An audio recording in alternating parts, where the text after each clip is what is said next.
Okay, so for this question, we have a pendulum, and they want us to find the mass moment of inertia at the point O. So we are given that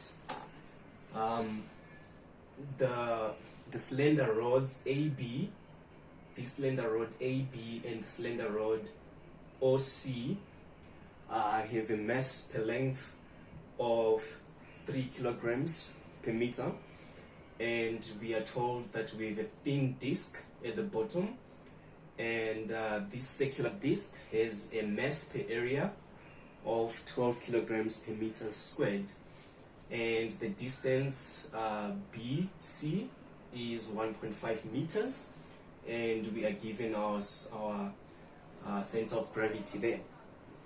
Now we are told that so the most important thing that we are told is that AB and OC are slender rods, so we should keep that in mind. So we want to find the mass moment of inertia at O. So this is how you start this. So the mass moment of inertia at O is equal to the mass moment of inertia of AB plus the mass moment of inertia of OC. So we are dividing this into 3 parts, and finally the mass moment of inertia of this circular disc. By the way, it is empty in the middle here, and we are given that the smaller diameter here, the smaller radius is 0.1 meters, and the bigger radius is 0.3 meters. So we saying that the mass moment of inertia about the point O is equal to the mass moment of inertia of AB plus the mass moment of inertia, this is at O, plus the mass moment of inertia of OC, again at O, plus the mass moment of inertia of the circular disc, let's name it CD, circular disc about O as well. Okay, so if we find these 3, then we can find the mass moment of inertia of the whole shape at the point O by simply summing the 3 together. Okay, so let's start with AB. So we are told that, so we know that AB is a slender rod, and for a slender rod at the centroid, to find the mass moment of inertia of a slender rod at its centroid, the formula is that it's 1 over 12 ml squared. Now this we don't need to use we don't need to shift this to the centroid, because it is already at the centroid. So we simply use this the way it is. Now to find the mass, we are told that mass per length is equal to 3 kilograms per meter. So to find the mass, it's simply the length multiplied by the mass, per length. Okay, so the length of AB is 0.8, 0.4 plus 0.4 multiplied by 3. So that's the length of, that's the mass rather of AB. Okay, so 1 over 12 times 0.8 times 3 times the total length, which is 0.8 again, squared.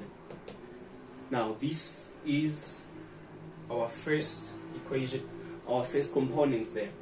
Now our second component, which is the slender rod OC, we find that OC is a slender rod of which the centroid is actually, if we want to find the mass moment of inertia of a slender rod, at its end there is a special formula for that. So OC, the formula is 1 over 3 m L squared. So we do not have to use we do not have to shift its centroid because it is already at the centroid. This formula finds the mass moment of inertia of the slender rod at its end. So this is 1/3. The mass, we do the same thing. The only difference now is the length. So the mass of OC, this was AB. OC it's 1.5. This length 1.5 times 3. Okay, so that's 1.5 times 3 times 1.5 squared. So that's the mass moment of inertia of OC about O. Finally, we find the mass moment of inertia of the circular plate about O. So the mass moment of inertia of the circular plate, we know that it's equal to 1/2 m r squared. Now we have to shift this circular the centroid of this circular plate in with respect to the point O, because that's the one we want to find. So we have to add md squared. Now, do you realize that this is the mass moment of inertia of this whole plate if it was solid, but there is something in the middle of it, so we must minus that something. Okay, so we are minusing half m r squared d squared. Okay, so I'm using small letter r for the smaller circle that's inside and capital letter R for the bigger circle. Okay, so this will be equal to half. The mass, we are told that the mass per area is 12 kilograms meter squared for the circular plate. So for the big radius, the mass of the big radius circle, it's equal to the area, which is pi, radius 0.3, right? The area, this is the area, times the mass per area, so times 12. So the mass of the smaller circle, which is the one inside, is the area, times the mass per area. So it's pi 0.1 squared, which is the area, times by 12 again. Now we have to substitute this into our formula. So the mass for that, so it's pi 0.3 squared times 12. The radius 0.3 squared. That's that radius there. Plus the mass, you use the same thing, pi 0.3 squared times 12. Now this d is the distance between the centroid of the circle and the part, the axis of at which we want to find the mass moment of inertia. So we see that it's 0.5.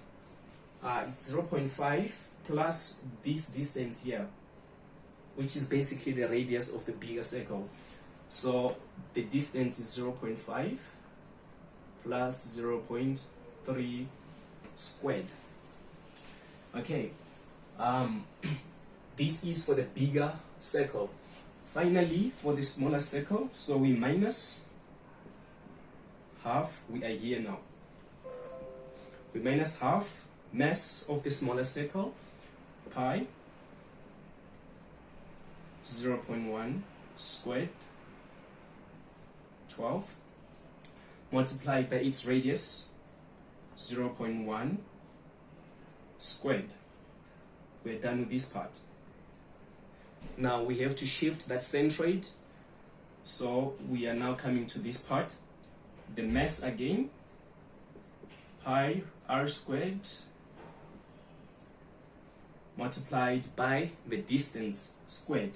The distance is still the same because all we want is this center point. So this was supposed to be 1.5. So it's 1.5 plus 0.3 squared. Now to find the total mass moment of inertia of the pendulum about the point O, you simply add what you got for equation 1, for 2, and for 3. This is the total mass moment of inertia of the pendulum about O. And that's it.